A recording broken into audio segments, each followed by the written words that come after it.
guys, welcome back to my channel. I had the thought to do this channel from helping out my cousin with her stuff. So her latest, not struggle, but her latest mountain to climb, let's be all cheesy and corny, has been, exams and school and getting grades to reflect what you're learning.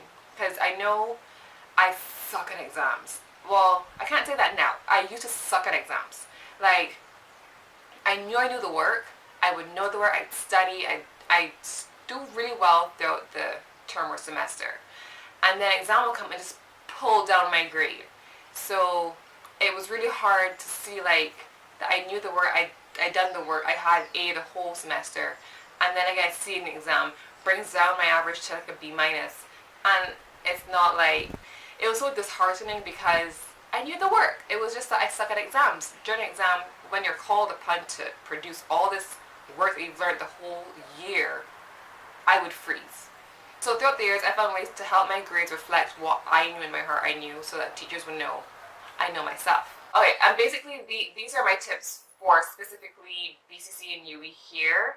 I'm not really sure how undergrad or that stuff works overseas, but I know for my Gagans out there, this can help you really get that A in that class or get your GPA higher and help you get into whatever school or whatever your next step is to help you really succeed in that step. So this is what worked for me and hopefully it'll work for you. The first thing is the library is your best friend.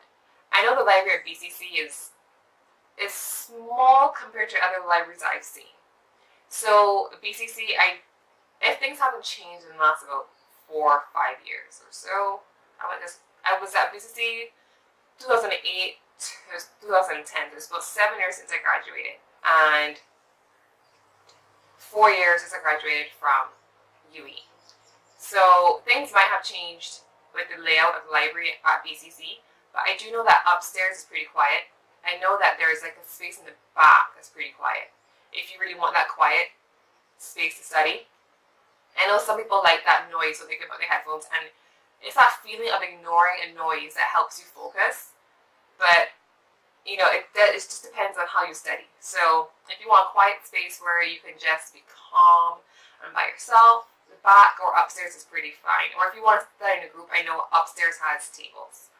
But if you want that noise to ignore to help you focus, then you're pretty good at everywhere else. UE, on the other hand, I remember when I was there, UE was not a place. The library was not a place to get that quiet time to study. There was, if you want to study with friends and get a good laugh, watch a movie, take a nap, the library is where to go. I know throughout my first and second year, that's where I went to actively ignore noise. That's where I went. And it has AC, so you're all good. But then, to actually get that quiet time to study, I went in the law library.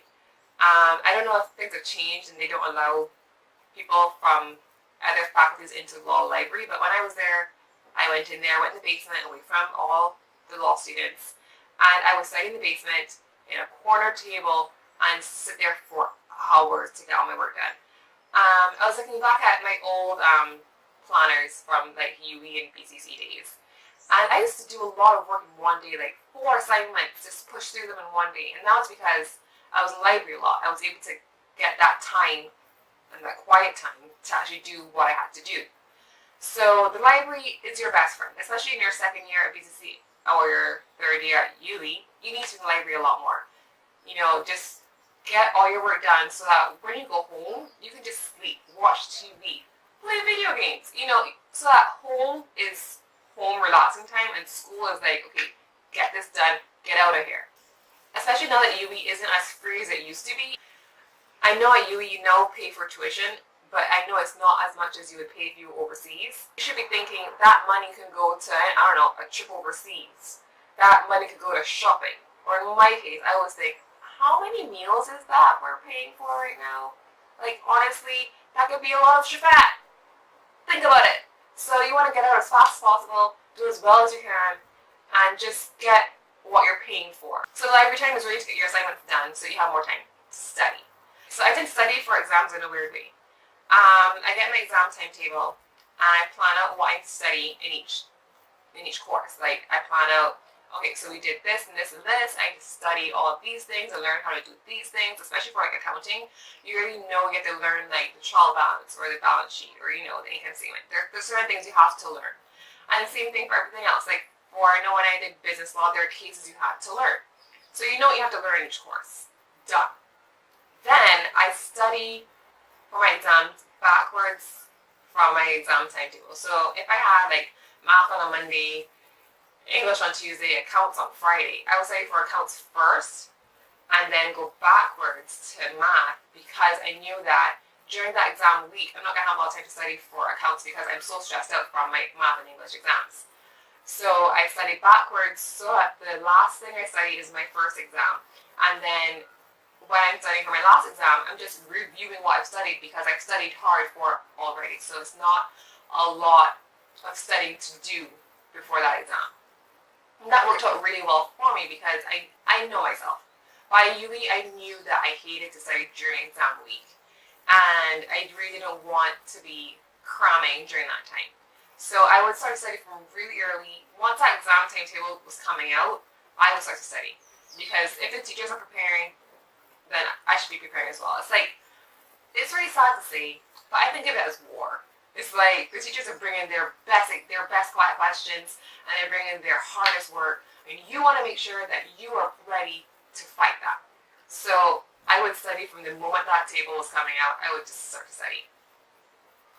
And the way I used to study, especially, is I would review all the coursework and everything, and then I would get all the past papers I could find.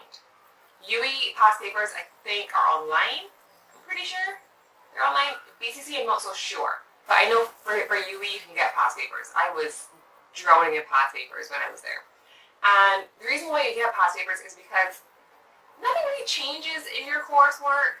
The coursework is basically the same throughout the years. Like, things might get added or taken away depending on how the world's changed. Then things might get added or subtracted from your coursework.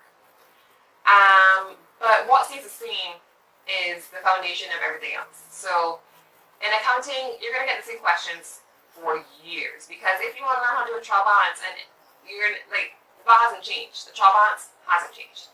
So if you want to learn about business law, cases don't change that much. Like, cases get added, but the ones that really show why a law is there, they don't change.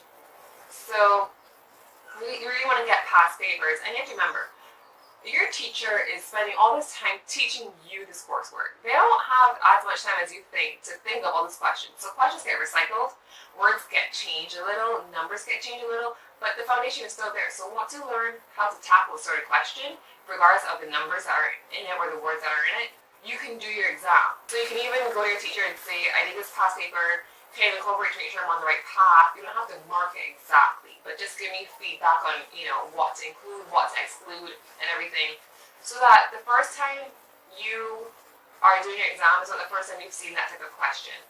It should never be a surprise, ever. So make sure that you know what to expect, you know how to handle it, and you're prepared to give that exam everything that you've studied and learned throughout your whole course. My last tip, I did it a lot when I was at PACE in New York. I did it a bit at UE, but UE is so much coursework that you really don't have time. But I make sure I take a day off. When I was in New York, my day off was my wash day because I needed a whole day to wash my hair. I know my last semester there or so, I had an early morning class, like at 9 a.m. So I go to that class, it was a 9 till 12. Go to that class, pick up lunch on my way home, and then wash my hair. Take a nap, watch movies. That was my day, half a day to do everything else except study.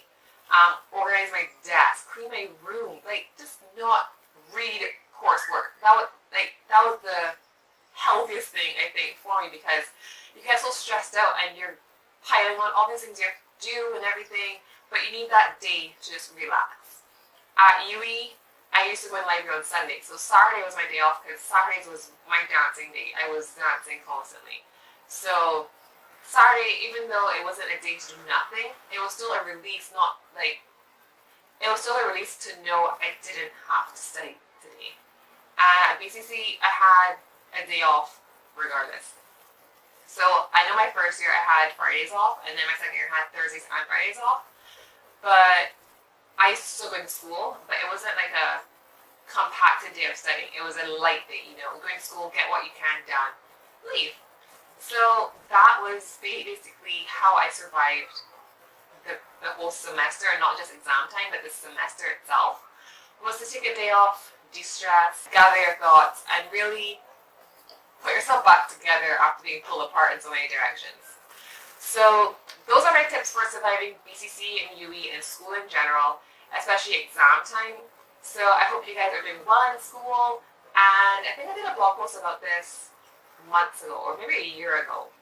I'll make sure I link it down below, or I can do a new one, an updated one, and really let you guys know how to survive school. Give it a thumbs up if you like it, and tell me below your tips and tricks for studying and surviving the semester, because then I can hand it off to my cousin and help her as well. So please comment down below and subscribe to my channel. Yes, subscribe. I'm really getting on a schedule again, so I hope to see you guys in my next video, and yeah, bye.